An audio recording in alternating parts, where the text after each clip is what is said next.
Hi hello ನಮಸ್ಕಾರ ಎಲ್ಲರಿಗೂ. So ಇದು ವಿಡಿಯೋ ಪಾರ್ಟ್ 8 ನಾನು ಡಿಸ್ಕಸ್ ಮಾಡ್ತಾ ಇದ್ದೀನಿ. ಸೊ ಇವಾಗ ಆಲ್ರೆಡಿ ನಾನು 7 ವೀಡಿಯೋಸ್ಗಳನ್ನು ವಿಲೇಜ್ ಅಕೌಂಟೆಂಟು ಪ್ರೀವಿಯಸ್ ಇಯರ್ ಕ್ವಶನ್ಸ್ಗಳನ್ನು ಸಾಲ್ವ್ ಮಾಡಿದ್ದೀನಿ. ಸೊ ಯಾರ್ಯಾರು ಇನ್ನೂ ನೋಡಿಲ್ಲ ಫಸ್ಟು ಅದನ್ನು ನೋಡಿಬಿಟ್ಟು, ಯಾಕಂದರೆ ಪ್ರತಿಯೊಂದು ಕ್ವಶನ್ಸ್ಗಳನ್ನು ನಾವು ಡಿಸ್ಕಸ್ ಮಾಡಿದ್ದೀವಿ. ಸೊ ನಿಮ್ಗೆ ಗೊತ್ತಾಗುತ್ತೆ ನೆಕ್ಸ್ಟ್ ಎಕ್ಸಾಮಲ್ಲಿ ಯಾವ ರೀತಿ ಎಷ್ಟು ಟಫ್ ಇರೋಂಥ ಕ್ವಶನ್ಸ್ಗಳು ಬರಬಹುದು ಅಂತ. ಸೊ ಈ ವಿಡಿಯೋ ತುಂಬ ಇಂಪಾರ್ಟೆಂಟು, ಯಾಕಂದರೆ ಸೊ ಈ ವಿಡಿಯೋದಲ್ಲಿ ನಾವು 4 ಟಾಪಿಕ್ಸ್ಗಳನ್ನು ಡಿಸ್ಕಸ್ ಮಾಡ್ತಾ ಇದ್ದೀನಿ. ಒಂದು ಗಾಂಧಿ ಇರ್ವಿನ್ ಫ್ಯಾಕ್ಟು ಒಪ್ಪಂದ, ಹಾಗೆ ನೆಹರು ರಿಪೋರ್ಟು, ಹಾಗೆ ಆಗಸ್ಟ್ ಆಫರು, ಹಾಗೆ ಪೆವೆಲ್ಸ್ ಯೋಜನೆ. ಟೋಟಲ್ 4 ಟಾಪಿಕ್ಸ್ಗಳನ್ನು ಇದರಲ್ಲಿ ಡಿಸ್ಕಸ್ ಮಾಡ್ತಾ ಇದ್ದೀನಿ. ಅದೇ ರೀತಿ ನೀವು ಯಾವ ರೀತಿ ಕನೆಕ್ಟ್ ಆಗಿರತಕ್ಕಂಥ ಕ್ವಶನ್ಸ್ಗಳು ಬರ್ತವೆ ಅಂದರೆ ಇಲ್ಲಿ ನೋಡಿ. ಸೊ ಇದು ಲಾಸ್ಟ್ ಇಯರ್ ಯಾವ ರೀತಿ ಕೇಳಿದ್ದಾರೆ ಅಂದರೆ identify the in correct, so ತಪ್ಪಾದ ಜೋಡಿಯನ್ನು ಒಂದು ಇದು ಮಾಡಿ ಅಂತ ಹೇಳಿದ್ದಾರೆ. ಸೊ ಫಸ್ಟ್ ನೋಡಿ ನೀವು ಗಾಂಧಿ ಇರ್ವಿನ್ ಫ್ಯಾಕ್ಟ್, ಸೊ ಯಾವಾಗಾಯಿತು 1931 ಅಂತ ಕೊಟ್ಟಿದ್ದಾರೆ.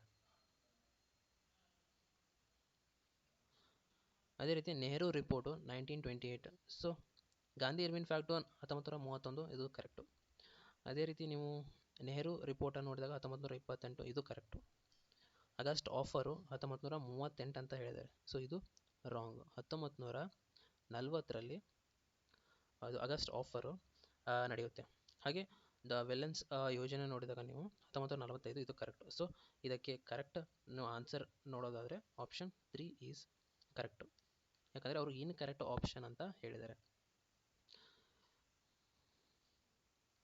ಸೊ ಇದು ನನ್ನ ಟೆಲಿಗ್ರಾಮ್ ಚಾನಲು. ಈ ಚಾನಲನ್ನು ನೀವು ಸಬ್ಸ್ಕ್ರೈಬ್ ಇದು ಜಾಯ್ನ್ ಆಗಿ, ಯಾಕಂದರೆ ಅಲ್ಲಿ ನಾನು ಈ PDF ಏನೇನು ನಾನು ವಿಡಿಯೋ ಮಾಡಿರ್ತೀನಲ್ಲ, ಸೊ ಅದು PDF ಅಪ್ಲೋಡ್ ಮಾಡ್ತೀನಿ. ಸೊ ಅದನ್ನು ತೊಗೊಂಡು ನೀವು ಪ್ರಿಂಟ್ ತೊಗೊಂಡು ಓದಿದರೆ ನೀವು ಮುಂಬರುವ ಎಕ್ಸಾಮ್ಗೆ ಹೆಲ್ಪ್ ಆಗುತ್ತೆ. ಅದೇ ರೀತಿ ನೀವು ಏನಾದರೂ ಕ್ವಶನ್ಸು ಏನಾದರೂ ಇದ್ದರೆ ಸೊ ಕಮೆಂಟ್ ಮಾಡಿ, ನಾನು ಅದಕ್ಕೆ ಆನ್ಸರ್ ಮಾಡೋಕ್ಕೆ ನಾನು ಟ್ರೈ ಮಾಡ್ತೀನಿ. ಸೊ ಇವಾಗ ನಾನು ಪ್ರತಿಯೊಂದು ಇವೆಂಟ್ಸ್ಗಳ ಬಗ್ಗೆ ಡಿಸ್ಕಸ್ ಮಾಡೋಣ. ಸೊ ಫಸ್ಟ್ ಒಂದು ಇವೆಂಟ್ ಬಂದುಬಿಟ್ಟು Gandhi Irwin fact, Gandhi Irwin ಒಪ್ಪಂದ. ಸೊ ಯಾವಾಗಾಯಿತು ಇದು 1931 ಮಾರ್ಚ್ 5 1931ರಲ್ಲಿ ಗಾಂಧಿ ಇರ್ವಿನ್ ಫ್ಯಾಕ್ಟ್ ಬಗ್ಗೆ ಒಂದು ಒಪ್ಪಂದ ಆಗುತ್ತೆ. ಸೊ ಇವಾಗ ಡೇಟ್ಸ್ ಕೂಡ ತುಂಬ ಇಂಪಾರ್ಟೆಂಟ್ ಆಗುತ್ತೆ, ಯಾಕಂದರೆ ನೀವು ನೋಡಿರ್ಬೋದು ಲಾಸ್ಟ್ ಇಯರು ಡೇಟ್ಸ್ಗಳನ್ನು ಕೂಡ ಕೇಳಿದರೆ. ಸೊ ಡೇಟ್ಸ್ಗಳನ್ನು ಕೂಡ ಸ್ವಲ್ಪ ನೆನ್ಪಿಟ್ಕೊಳ್ಳಿ. ಸೊ ಇದು ಯಾರ್ಯಾರು ಒಂದು ಮಧ್ಯೆ ಒಪ್ಪಂದ ಆಯಿತು ಅಂತ ನೋಡೋದಾದರೆ ಮಹಾತ್ಮ ಗಾಂಧಿ ಹಾಗೂ ಲಾರ್ಡ್ ಇರ್ವಿನ್ ನಡು ಏನಾಯಿತು ಇದು ಒಪ್ಪಂದ ಆಗುತ್ತೆ. ಸೊ ಏನು ರೀಸನ್ ಇರ್ಬೋದು ಈ ಒಪ್ಪಂದ ಆಗೋಕ್ಕೆ ಅಂತ ನೋಡಿದರೆ, ಸೊ ನೀವು ಹಿಸ್ಟ್ರಿಯಲ್ಲಿ ಓದಿದಿರಿ ಸಿವಿಲ್ ಡಿಸ್ಒಬಿಡಿಯಂಟ್ ಮೂಮೆಂಟ್, ಅಂದರೆ ಸಿವಿಲ್ ಅಸಹಕಾರ ಚಳವಳಿಯನ್ನು ನೀವು ಓದಿದ್ದೀರಾ. ಸೊ ಬ್ರಿಟಿಷ್ಗೆ ಈ ಇವೆಂಟನ್ನು ಬಂದ್ ಮಾಡೋ ಸಲುವಾಗಿ so the participation of the Indian national Congress in the second round table conference. So ಏನಾಗಿರುತ್ತೆ ಅಂದರೆ ಬ್ರಿಟಿಷ್ ಸರ್ಕಾರ ಈ ಸಿವಿಲ್ ಅಸಹಕಾರ ಚಳವಳಿ ಏನಿರುತ್ತೆ ಇದನ್ನು ಕೊನೆಗೊಳಿಸಬೇಕು, ಹಾಗೆ ಕಾಂಗ್ರೆಸ್ ಏನು ಮಾಡಬೇಕು, ಎರಡನೇ ಒಂದು ರೌಂಡ್ ಟೇಬಲ್ ಕಾನ್ಫರೆನ್ಸ್ ಏನಿರುತ್ತಲ್ಲ ಸೊ ಅದಕ್ಕೆ ಭಾಗವಹಿಸಬೇಕು ಅಂತ ಈ ಗಾಂಧಿ ಮತ್ತು ಇರ್ವಿನ್ ಫ್ಯಾಕ್ಟ್ಗೆ ಒಂದು ಸೈನ್ ಮಾಡ್ತಾರೆ. ಅದೇ ರೀತಿ ಇವಾಗ ನಾವು ನೆಕ್ಸ್ಟ್ ನೋಡೋದಾದರೆ event second one Nehru report, Nehru ವರದಿ. ಸೊ ಇದು ಯಾವಾಗ ನಡೀತು ಅಂದರೆ 1928ರಲ್ಲಿ. ಸೊ ಇದರ ಅಧ್ಯಕ್ಷರು ಯಾರಾಗಿದ್ದರಪ್ಪ ಅಂದರೆ ಮೋತಿಲಾಲ್ ನೆಹರು. ಈ ಕಮಿಟಿಯ ಒಂದು ಅಧ್ಯಕ್ಷರು ಯಾರಾಗಿದ್ದರು ಅಂದರೆ ಮೋತಿಲಾಲ್ ನೆಹರು. ಸೊ ಏನು ರೀಸನ್ ಇರ್ಬೋದು ಈ ಒಂದು ಮೋತಿಲಾಲ್ ನೆಹರು ರಿಪೋರ್ಟನ್ನು ಫಾರ್ಮ್ ಮಾಡೋಕ್ಕೆ ಏನು ರೀಸನ್ ಅಂತ ನೋಡೋದಾದರೆ, ಸೊ ಈ ವ್ಯಕ್ತಿ ಹೆಸರನ್ನು ನೆನಪಿಟ್ಕೊಳ್ಳಿ. So lord Birkenhead. So ಈ ವ್ಯಕ್ತಿ ಸೊ ಭಾರತದ ಒಂದು ನಾಯಕರಿಗೆ ಏನು ಮಾಡ್ತಾರಪ್ಪ ಅಂದರೆ ಈ ವ್ಯಕ್ತಿ ಎಲ್ಲ ಭಾರತೀಯರಿಗೆ ಸ್ವೀಕಾರವಾಗುವಂತಹ ಒಂದು ಸಂವಿಧಾನವನ್ನು ತಯಾರಿಸುವಂತೆ ಇವರಿಗೆ ಏನು ಮಾಡ್ತಾರೆ ಸಲಹೆ ನೀಡುವಾಗಿ. ಸೊ ನಮ್ಮ ಭಾರತದವ್ರು ಏನು ಮಾಡ್ತಾರಪ್ಪ ಅಂದರೆ ಅವ್ರಿಗೊಂದು ಆನ್ಸರ್ ಕೊಡಬೇಕು ಅಂತ ಏನು ಮಾಡ್ತಾರೆ, ಒಂದು ಸಂವಿಧಾನವನ್ನು ಅವಾಗಲೇ ರೆಡಿ ಮಾಡ್ತಾರೆ. ಇದೇನಾಗುತ್ತಪ್ಪ ಅಂದರೆ the constitutions of frame work prepared by the Indians for the India. So ಭಾರತೀಯರು ಭಾರತಕ್ಕಾಗಿ ಸಿದ್ಧಪಡಿಸಿದ ಮೊದಲ ಸಂವಿಧಾನ ವರದಿ. ನೆನ್ಪಿಟ್ಕೊಳ್ಳಿ, ಇದು ಮೊದಲ ಸಂವಿಧಾನ ವರದಿ ಯಾವುದಂದರೆ ನೆಹರು ರಿಪೋರ್ಟ್. ಇನ್ನು ಮೂರನೇ ಒಂದು ಇವೆಂಟನ್ನು ಡಿಸ್ಕಸ್ ಮಾಡೋದಾದರೆ ಆಗಸ್ಟ್ ಆಫರ್ ಅಂದರೆ ಏನು? ಸೊ ಇದು ಯಾವಾಗ ನಡೀತಪ್ಪ ಅಂದರೆ 1940ರಲ್ಲಿ ನಡೆದಿದ್ದು ಈ ಇವೆಂಟು. ಆಗಸ್ಟ್ 8 1940. ಸೊ ಇದನ್ನು ಯಾರು ಅನೌನ್ಸ್ ಮಾಡಿದ್ದು ಅಂದರೆ lord Linlithgow.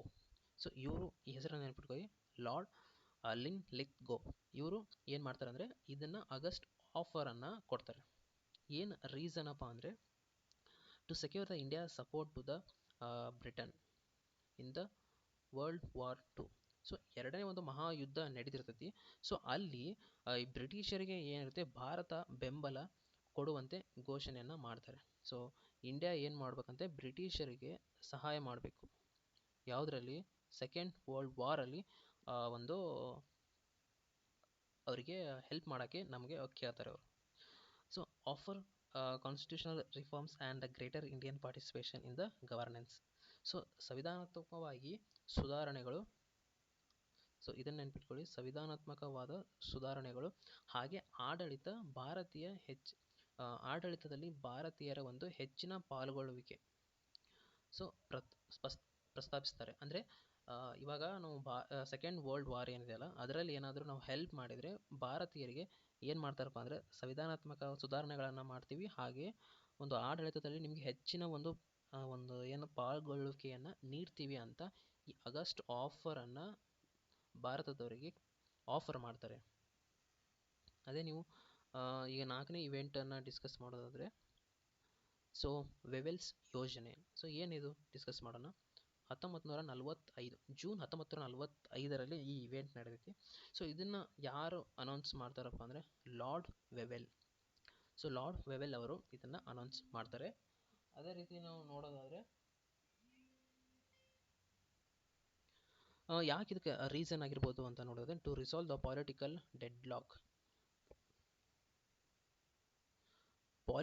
Deadlock between the British ಹಾಗೂ ಇಂಡಿಯನ್ಸ್ ನಡುವೆ ಏನಾಗಿರುತ್ತೆ ಅಂದರೆ ಬ್ರಿಟಿಷ್ ಸರ್ಕಾರ ಮತ್ತು ಭಾರತೀಯ ಒಂದು ರಾಜಕೀಯ ಪಕ್ಷಗಳ ನಡುವೆ ಒಂದು ರಾಜಕೀಯ ಬಿಕ್ಕಟ್ಟು ನಿರ್ಮಾಣ ಆಗಿರ್ತೈತಿ. ಸೊ ಹೆಚ್ಚು ಪ್ರತಿನಿಧಿಗಳು ಹೊಂದಿರುವ ಕಾರ್ಯಕಾರಿ ಮಂಡಳಿಯನ್ನು ರಚಿಸಲು.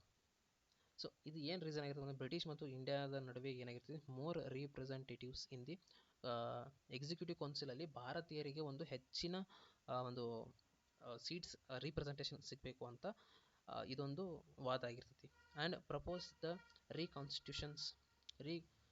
Constitution of the Wavell's execution councils led the Simla conference 1945.